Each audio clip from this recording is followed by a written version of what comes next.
நீங்கள் பார்த்து கொண்டிருப்பது உங்கள் ஜாஷுவா டிவி. சகல ஜனங்களுக்கும் நற்செய்தி.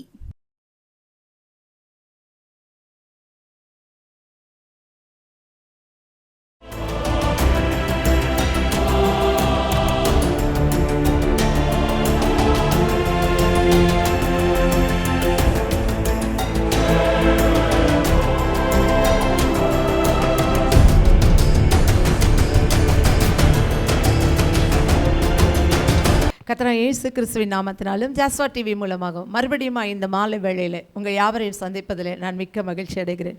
இந்த நாளிலும் கூட நம்முடைய எத்தனையோ காரியங்களுக்கு எதையோ ஏறெடுத்து பார்க்கிறோம் நம்முடைய கண்களை கொண்டு. இங்கிருந்து உதவி வராதா, இங்கிருந்து உதவி வராதா, மனிதர்கள் ஒத்தாசை செய்ய மாட்டார்களா என்று சொல்லி உதவிக்காக நம்முடைய கண்களை எங்கெங்கேயோ ஏறெடுக்கிறோம். நிறைய பேர் படிப்புக்கு நேராக தங்கள் கண்களை ஏறெடுத்து நிச்சயமாகவே இந்த படிப்பை முடித்தால் நல்ல வேலை கிடைத்து எனக்கு ஒரு நல்ல எதிர்காலம் வரும் என்று சொல்லி படிக்கிறார்கள். ஒரு வேலையை தொழிலை செய்யும் பொழுது இந்த தொழில் செய்து நான் எப்படியாவது முன்னேறி விடுவேன் என்று சொல்லி அந்த தொழிலுக்கு நேராக தங்கள் கண்களை ஏறெடுக்கிறார்கள். அவரவருக்கு தெரிந்த இடங்களுக்கு நேராக தங்கள் கண்களை ஏறெடுக்கிறார்கள். ஆனால் சங்கீதக்காரன் எப்படி தெரியுமா தன் கண்களை ஏறெடுத்தான்? எடுத்து வாசிப்போம். வேதத்தில் அப்படி ஒரு வசனம் இருக்கிறது. எடுத்து வாசிப்போம். சங்கீதம் 121:1. எனக்கு ஒத்தாசை வரும் பர்வதங்களுக்கு நேராக என் கண்களை ஏறெடுக்கிறேன். ஆமேன். எனக்கு ஒத்தாசை வரும் பர்வதங்களுக்கு நேராக என் கண்களை ஏறெடுக்கிறேன். எங்க கண்ணை ஏறெடுக்கிறான்னா ஒத்தாசை வரும் பர்வதங்களுக்கு நேராக. கொஞ்சம் நேரத்துக்கு முன்னாடி நான் சொன்னேன், எங்கெங்கேயோ கண்களை நாம் ஏறெடுக்கிறோம். அங்கெல்லாம் இருந்து ஒருவேளை ஒத்தாசை வரலாம், வராமலும் போகலாம். இன்னைக்கு நிறைய பேர் அப்படி தானே, எந்த இடத்துலையாவது இருந்து எனக்கு உதவி வரும், ஒத்தாசை வரும்னு நினைப்போம். அங்கேருந்து நமக்கு உதவி வராது, ஒத்தாசையும் வராது. நான் போய் எல்லாம் செய்கிறேன், அவங்களை நல்லா பார்த்துக்குவேன்னு சொல்கிறவங்கலாம் எத்தனையோ பேர் கைவிட்டுட்டு போயிடுவாங்க, உதவி ஒத்தாசை பண்ணவே மாட்டாங்க. ஆனால் இங்கே சங்கீதக்காரன் எனக்கு ஒத்தாசை வரும் பர்வதங்களுக்கு நேராக என் கண்களை ஏறெடுக்கிறேன். ஹல்லேலூயா. அவனுக்கு நல்லா தெரிஞ்சிருச்சு, இந்த உலகத்தில் எந்த இடத்துலேருந்து ஒத்தாசை வராது, அவர்கிட்ட இருந்து தான் ஒத்தாசை வரும். கத்திரிடத்துலேருந்து மாத்திரம்தான் ஒத்தாசை வரும். அவன் சொல்கிறான், வானத்தையும் பூமியும் படைத்த கத்திரிடத்துலேருந்து எனக்கு ஒத்தாசை வரும். ஆமென், ஹல்லேலூயா. இந்த வானம் இந்த பூமி எல்லாவற்றையும் படைத்த இந்த தேவனிடத்துலேருந்து நிச்சயமாகவே நமக்கு என்ன செய்யும்? ஒத்தாசை வரும். நம்மை படைத்தவர் அவர் அல்லவா? அதனால் அவர் நம்ம ஒத்தாசை இல்லாமல் அலையிறதை அவர் பார்த்துட்டு சும்மா இருக்க மாட்டார். அவரை ஆராதிக்கிற பிள்ளைகளுக்கு அவர் ஒத்தாசை செய்கிற தேவனாய் கடந்து வருவார். ஆமென், ஹல்லேலூயா. அதனால் இந்த நாளிலும் கூட நம்முடைய கண்களை அந்த ஒத்தாசை வரும் கர்த்தராகிய இயேசு கிறிஸ்துவுக்கு நேராக ஏறெடுக்க வேண்டுமே தவிர வேறு எங்கே ஏறெடுக்கக்கூடாது என்று சொல்லி நாம் கற்றுக்கொள்கிறோம். அப்படி நம்ம ஏறெடுக்கும் பொழுது நிச்சயமாகவே நமக்கு ஒத்தாசை வரும். நம்ம ஒத்தாசை வரும் பர்வதற்கு நேராக நம்ம கண்களை நாம் ஏறெடுப்போமானால் எந்த காரியத்தை நீங்கள் செய்ய விரும்பினாலோ, உங்கள் வாழ்க்கையில் தேவன் என்ன செய்ய விரும்புகிறாரோ அந்த ஒத்தாசையை உங்களுக்கு அனுப்பி உங்களை உயர்த்தி மகிழ்கிற நல்ல தேவனை நாம் ஆராதிக்கிறோம். ஆமென், ஹல்லேலூயா. வேதத்தில் தானாக கண்களை ஏறெடுத்து எதையோ பார்த்தவர்களும் உண்டு, கர்த்தருக்கு நேராய் கண்களை ஏறெடுத்து பார்த்தவர்களும் உண்டு. இதில் என்ன வித்தியாசம்? அவர்கள் ஏறெடுத்து பார்த்ததினால் அவர்களுக்கு வந்த விளைவு என்ன? கர்த்தருக்கு நேராய் கண்களை ஏறெடுத்தவர்களுக்கு வந்த ஆசீர்வாதம் என்ன? இதை நாம் பார்க்க போகிறோம். எடுத்து வாசிப்போம். ஆதியாகமம் 13:6. அவர்கள் ஒருமித்து குடியிருக்க அந்த பூமி அவர்களை தாங்கக்கூடாது இருந்தது. அவர்களுடைய ஆஸ்தி மிகுதியாய் இருந்தபடியால் அவர்கள் ஒருமித்து வாசம் பண்ண ஏதுவில்லாமற் போயிற்று. ஆமென், ஹல்லேலூயா. இந்த இடத்துல லோத்து ஆபிராம் என்ற 2 பேரை குறித்து நம்ம பார்க்கிறோம். இவங்க 2 பேரும் ஒரே இடத்துல வாழ்ந்தாங்க. ஆனால் அவங்களுடைய ஆசீர்வாதம் என்ன செஞ்சதுன்னா, அந்த பூமி தாங்கக்கூடாத அளவுக்கு பெருகி இருந்தது. அதனால் அவங்க ஒருமித்து வாசம் பண்ண முடியல. ஆமென், ஹல்லேலூயா. ஒரு மனுஷன் தன் கண்களை எங்கே ஏறெடுக்கணும் அப்படின்னு வர்ற நிலைமை தான் இது. ஒருமித்து வாழ முடியல, அதனால் தன் கண்களை எதற்கு நேராக ஏறெடுக்க வேண்டும் என்று சொல்லி அவர்கள் வாழ்கிற ஒரு சூழ்நிலைக்கு தள்ளப்படுகிறார்கள். ஹல்லேலூயா, ஹல்லேலூயா. இங்கே ஒருமித்து வாழவே முடியல. என்னைக்கு ஒரு மனம் போகுதோ அன்னைக்கு நம்முடைய கண்கள் எங்கேயோ அலைப்பாயும். ஹல்லேலூயா, ஹல்லேலூயா. முதல்ல மனசு ஒருமித்து இருந்தால் தான் கண்கள் நேராக நோக்கும். இங்கே ஒருமித்து வாழ முடியாதனால அவருடைய கண்கள் சரியான நிறத்தை நோக்கவில்லை. ஆமென், ஹல்லேலூயா. அடுத்ததாக 7ஆம் வசனம் வாசிப்போம். ஆபிராமுடைய மந்தை மேய்ப்பருக்கும் லோத்தினுடைய மந்தை மேய்ப்பருக்கும் வாக்குவாதம் உண்டாயிற்று. அக்காலத்திலே கானானியரும் பெரிசியரும் அத்தேசத்தில் குடியிருந்தார்கள். ஆமென், ஹல்லேலூயா.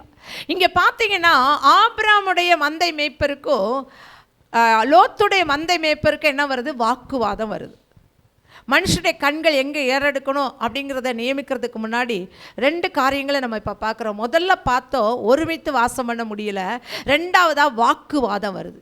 நம்ம வாக்குவாதம் வரும்போது தான் என் கண்களை எங்கே ஏறெடுக்கணும், யார்கிட்ட உதவி கேட்கணும், என்ன ஒத்தாசை நினைக்கணும் அப்படின்னு சொல்லி நம்ம ஒரு துவண்டு போகிற நிலைமையிலோ தள்ளப்படுகிறோம். ஹல்லேலூயா, ஹல்லேலூயா. எதை நிர்ணயிப்பது என்று சொல்லி தெரியாதபடி நான் வாழப்போகிறோம். ஹல்லேலூயா. அந்த இடத்துல தான் கண்களை எதற்கு நேராக ஏறெடுக்க வேண்டும் என்று சொல்லி திகைத்து போகிறோம். இங்கே பார்த்தா இவர்களுக்குள்ளாய் ஒரு வாக்குவாதம் வருகிறது. இந்த வாக்குவாதத்தில் அவர்கள் மேய்ப்பர்களுக்கும் இவர்கள் மேய்ப்பர்களுக்கும் எப்பொழுதுமே ஒரு வாக்குவாதம் வருகிறது. அமேன், ஹல்லேலூயா. வாக்குவாதம் இருக்கிற இடத்துல சமாதானம் இருக்காது. சமாதானம் இல்லாத இடத்துல கர்த்தருக்கு நேராய் கண்களை ஏறெடுக்க முடியாது. அமேன், ஹல்லேலூயா. இந்த கர்த்தருக்கு நேராய் கண்களை ஏறெடுக்க முடியாதபடி லோத்து வேறு எதற்கு நேராகவோ தன் கண்களை ஏறெடுக்கிறான். 9ஆம் வசனத்தை வாசிப்போம். இந்த தேசமெல்லாம் உனக்கு முன் இருக்கிறது அல்லவா, நீ என்னை விட்டு பிரிந்து போகலாம். நீ இடதுபுறம் போனால் நான் வலதுபுறம் போகிறேன், நீ வலதுபுறம் போனால் நான் இடதுபுறம் போகிறேன் என்றான். ஆமென், ஹல்லேலூயா. இங்கே ஆபிரகாம் சொல்கிறான், அவனுக்குள்ள ஒரு சமாதானம் இருந்தது. ஏன்னா அவன் கர்த்தரை தேடுகிற ஒரு மனிதனாய் காணப்பட்டான். ஆனால் இந்த லோத்துக்குள்ளோ ஒரு சமாதானம் இல்லை, வாக்குவாதம் பண்ணுறான், ஒருமித்து வாழ பிடிக்கல அவனுக்குள்ள. அதனால தான் அவனுடைய வாழ்க்கையில் அது சரியில்லாத ஒரு இடத்தை தேர்ந்தெடுக்கிறான். ஆமென், ஹல்லேலூயா. தன் கண்களை சரியான இடத்துக்கு நேராக ஏறெடுக்காமல் எங்கேயோ ஏறெடுக்கிறான். ஆனால் இந்த ஆபிரகாம் எப்பொழுதுமே தேவனோடு கூட இருந்ததுனால அவன் என்ன செய்கிறான்னு கேட்டிங்கன்னா, வலதுபுறம் போனால் நான் இடது பக்கம் போய்க்கிறப்பா, நீ இடது பக்கம் போனா நான் வலதுபுறம் போய்க்கிறப்பான்னு சொல்லி ஒரு விட்டு கொடுக்கிற தன்மை அவனுக்குள்ளாய் வருகிறது. ஏன்னா அவன் கண்கள் எப்பொழுதும் கர்த்தரை நோக்கி கொண்டிருக்கிறது. ஹல்லேலூயா. லோத்துடைய கண்களோ இந்த பூமியின் ஆசீர்வாதங்களையும் இந்த பூமியின் பசுமையை நோக்கி கொண்டு இருக்கிறபடியால் அவனால் என்ன செய்ய முடியல, சரியான முடிவு எடுக்க முடியல. ஆனால் இந்த ஆபிரகாமுடைய முடிவு சரியானதாய் காணப்பட்டது. அதற்கு காரணம் அவருடைய கண்கள் கர்த்தருக்கு நேராக ஏறெடுக்கப்பட்டது. அடுத்ததாக நான் வாசிப்போ 10ஆம் வசனம் 11ஆம் வசனம். அப்பொழுது லோத்து தன் கண்களை ஏறெடுத்து பார்த்து யோர்தான் நதிக்கு அருகான சமபூமி முழுவதும் நீர்வளம் பொருந்தினதாய் இருக்க கண்டான். கர்த்தர் சோதோமையும் கொமோராவையும் அழிக்கும் முன்னே சோவாருக்கு போம் வழி மட்டும் அது கர்த்தருடைய தோட்டத்தைப் போலவும் எகிப்து தேசத்தைப் போலவும் இருந்தது. ஹல்லேலூயா. இப்போ நான் சொன்னேன்ல, அவனுடைய கண்களுக்கு எப்படி இருந்ததுன்னா, அந்த கண்களை ஏறெடுத்து பார்க்கும்போது அது கர்த்தருடைய தோட்டத்தை போலவும் நீர்வளம் மிக்கதாகவோ எகிப்தை போல ஆசீர்வதிக்கப்பட்ட ஒரு தேசத்தை போலவும் காணப்பட்டதாம். ஹல்லேலூயா, ஹல்லேலூயா. எவ்வளோ மோசமான ஒரு சூழ்நிலை பார்த்தீங்களா? நம்ம கண்களை இந்த பூமியின் ஆசீர்வாதங்களுக்காக நோக்காதபடி கர்த்தரை நோக்கி நாம் ஏறெடுக்கும் பொழுது நம்மளுடைய ஆசீர்வாதம் மகத்தானதாய் அதே நேரத்தில் நன்மை உள்ளதாய் காணப்படும். ஆமென், ஹல்லேலூயா. இந்த லோத்துடைய ஆசீர்வாதம், அவனுடைய ஆசீர்வாதம் இந்த பூமிக்குரியதாக இருந்தது.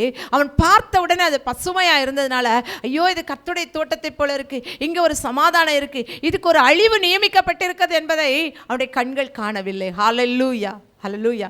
இன்னைக்கு நம்ம கண்களால் ஏறெடுக்கிற எல்லா பார்வையும் இப்படித்தான் இருக்கும். நம்ம நினைக்கிற எல்லாமே, ஒருவேளை நீங்கள் நினைக்கலாம் நான் நினைக்கிறதெல்லாம் நடக்கலைன்னு நினச்சிங்கன்னா அது கர்த்தருக்கு ஸ்தோத்திரன்னு சொல்லுங்கள். ஏன்னா கர்த்தர் நினைக்கிறது தான் உங்கள் வாழ்க்கையில் நடக்கணும். கர்த்தர் சுத்தமானதான் உங்கள் வாழ்க்கையில் நடக்கணும். கர்த்தர் சுத்தமில்லாத எல்லாவற்றையும் அவர் உங்களை விட்டு தூரப்படுத்தணும். அப்போ தான் நம்முடைய வாழ்க்கை ஆசீர்வதிக்கப்படும். இந்த லோத்துடைய வாழ்க்கையில் அவன் அந்த சோதோம் கொமோராவை தேர்ந்தெடுத்ததுனால அந்த பட்டணம் அழிக்கப்படும் நாளில் அவன் என்ன செய்யப்படுகிறான், அந்த பட்டணத்தை விட்டு வெளியே போகும் பொழுது அவனுடைய மனைவி திரும்பி பார்த்து உப்பு தூணாய் மாறுகிறாள். ஹல்லேலூயா. இந்நாள் வரைக்கும் ஒரு சபிக்கப்பட்ட ஒரு சகோதரியாய் அந்த சகோதரி அந்த தேசத்தில் உப்பு தூணாய் நிற்கிறார். அது மாத்திரமல்ல, இந்த லோத்துடைய சந்ததி ஒரு சபிக்கப்பட்ட சந்ததியாய் மோவாப் அம்மோனியர் என்ற புத்திரராய் வெளியே வருகிறார்கள். ஹல்லேலூயா. தகாத பாவத்தின் நிமித்தம் அவர் கண்களை ஏறெடுத்தது இந்த பூமியின் பசுமையை பார்த்து, இந்த பூமியின் பாவத்தை பார்த்து தன் கண்களை ஏறெடுத்த நிமித்தம் அவனுடைய சந்ததி ஒரு பாவ சந்ததியாய் வெளிவந்தது. ஹல்லேலூயா. அடுத்ததாக நாம் பார்ப்போம் அதே 13ஆம் அதிகாரம் 14ஆம் வசனம் 15ஆம் வசனம். லோத்து ஆபிரகாமை விட்டு பிரிந்த பின்பு கர்த்தர் ஆபிரகாமை நோக்கி, உன் கண்களை ஏறெடுத்து நீ இருக்கிற இந்த இடத்திலிருந்து வடக்கேயும் தெற்கேயும் கிழக்கேயும் மேற்கேயும் நோக்கிப்பார்.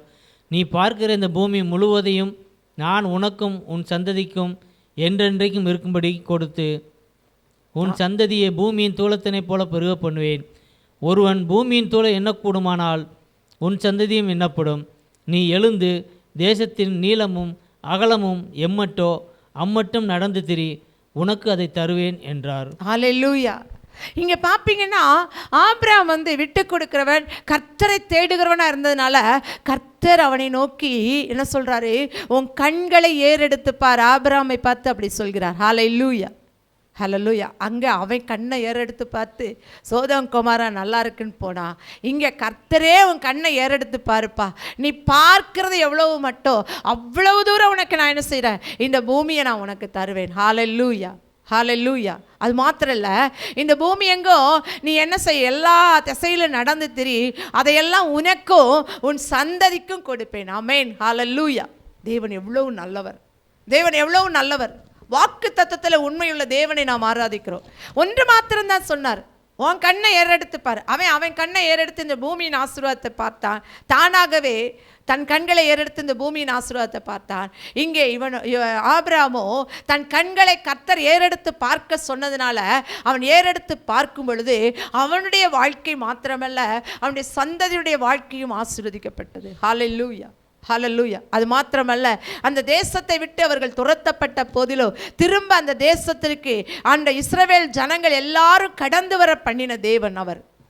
இஸ்ரவேல் ஜனங்களுக்கு எகிப்திலிருந்து இந்த கானான் தேசத்தை திரும்ப ஆபிரகாமுக்கு சொன்னபடியே கொடுத்தார். அது மாத்திரமல்ல, தூளை போல, அமேன், கடலின் மணலத்தூளை போல, வானத்து நட்சத்திரங்களைப் போல அவனுடைய சந்ததியை பெருக பண்ணுவேன் என்று சொன்ன கர்த்தர் நிச்சயமாகவே பெருக பண்ணினார்.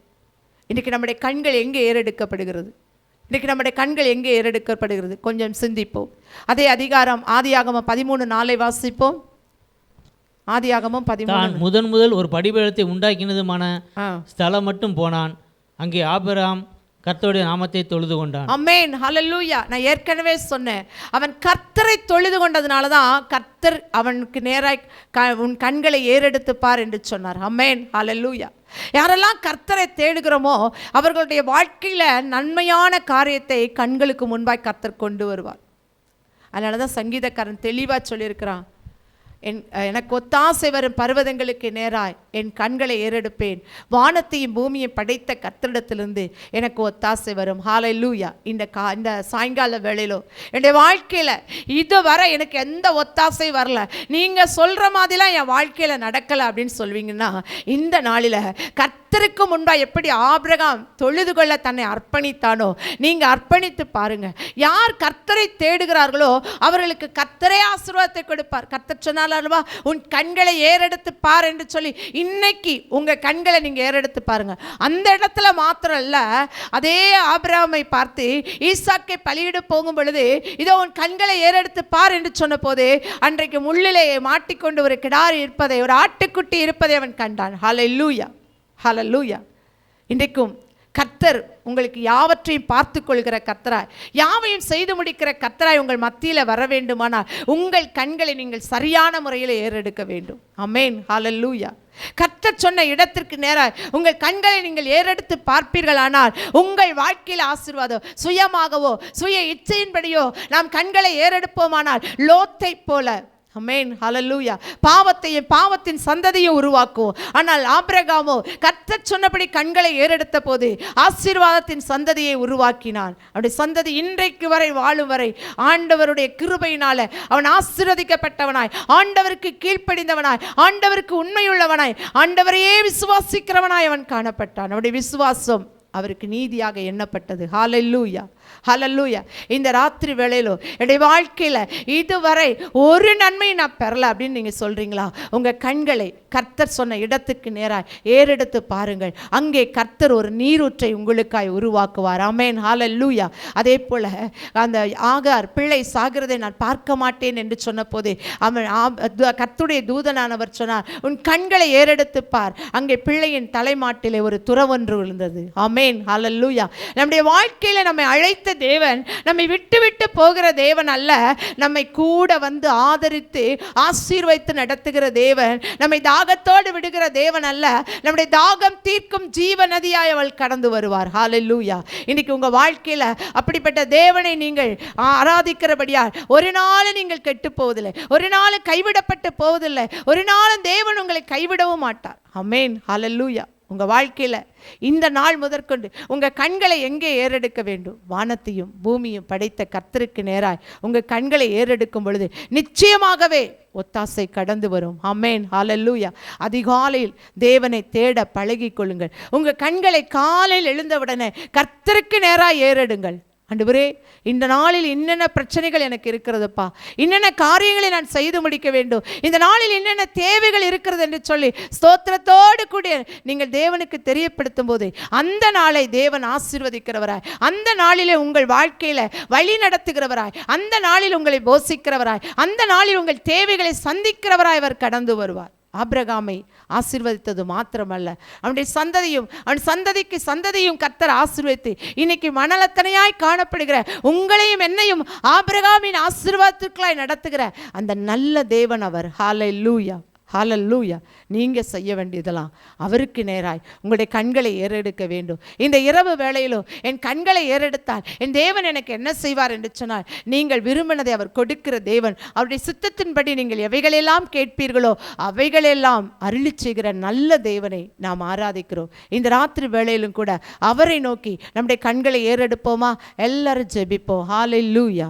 ஹல்லேலூயா. உம்மை நன்றியோடு நன்றியோடு ஸ்தோத்திரிக்கிறோப்பா, துதிக்கிறோப்பா.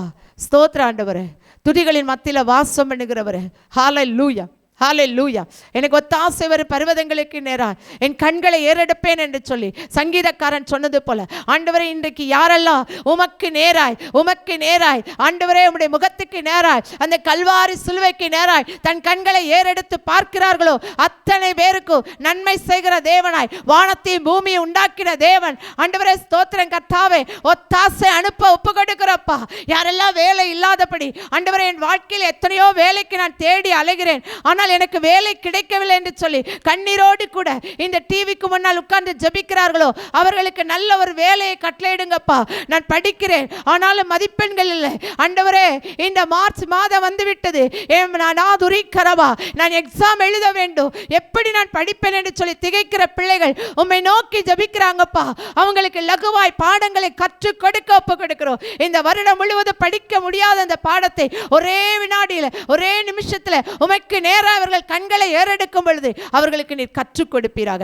ஆண்டவரே, உம்முடைய பிள்ளைகளை நீர் ஆசீர்வதியோ ஏசப்பா. இந்த நாளில் என்னென்ன தேவைகளுக்காய், தங்களுடைய பிள்ளைகளுடைய எதிர்காலத்துக்காய், திருமணத்துக்காய் ஆண்டவரை நாங்கள் ஏறெடுக்கிறோம். ஆண்டவரே, கண்களை இந்த உலகத்தில் நாங்கள் மாய்மாலமான இந்த உலகத்தில் எங்கள் பிள்ளையுடைய எதிர்காலத்தை எவ்விதத்திலும் ஆண்டவரே அப்பா ஸ்தோத்திர விட்டு விடாதபடி ஆண்டவரே எங்கள் பிள்ளைகள் எதிர்காலம் ஆண்டவரே நல்ல ஒரு சுபிட்சமாய் காணப்படத்தக்கதா எங்களுக்கு ஞானம் புத்தியை தாரும் என்று சொல்லி யாரெல்லாம் கண்களை ஏறெடுக்கிறார்களோ அவர்களுக்கெல்லாம் கர்த்தர் ஆசீர்வாதமான வாழ்க்கையை அவர் பிள்ளைகளுக்கு கட்டளையிடும்படியா ஜெபிக்கிறோம். ஆண்டவரே, வியாதியோடு கூட இந்த வியாதியிலிருந்து எனக்கு ஒரு விடுதலை கிடைக்காதா என்று சொல்லி நீர் மருத்துவர் என்று சொல்லி உம்மை நோக்கி யாரெல்லாம் கண்களை ஏறெடுக்கிறார்களோ அவர்களுக்கெல்லாம் கர்த்தாவே இந்த நாளில் இந்த வியாதி நீங்குவதற்காய் ஸ்தோத்திரம். ஆண்டவரே, கடனோடு கவலையோடு கண்ணீரோடு இருக்கிற ஒவ்வொருவரையும் விடுதலையாக்கும். உம்முடைய நாமத்தை மகிமைப்படுத்தும். இந்த நாளில் உம்முடைய கிருபை அவர்களோடு கூட இருக்கட்டும். உம்முடைய நாமத்தை மகிமைப்படுத்த ஒப்பு கொடுக்கிறோம். பெரிய காரியங்களை செய்யும் மீட்பர் இயேசுவின் நாமத்தில் நல்ல பிதாவே.